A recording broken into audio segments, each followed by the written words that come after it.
rotto.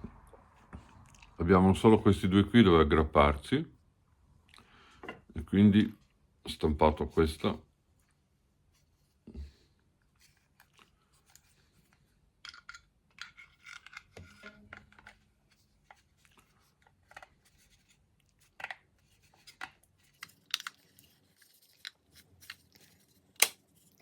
Dentro. Vedi?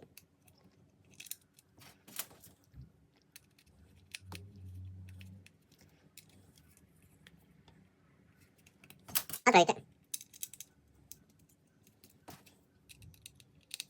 Stampati in ABS. 50%. Rifare. Sgancio. Modificato per comodità. E questo È la parte che va qua dietro. Foro da 18 perché ci metterò due strisce di camera d'aria per tenere un tubo da 16 e qui è stato smussato questa parte qui per poter inclinarlo maggiormente perché altrimenti va a toccare il parabrezza.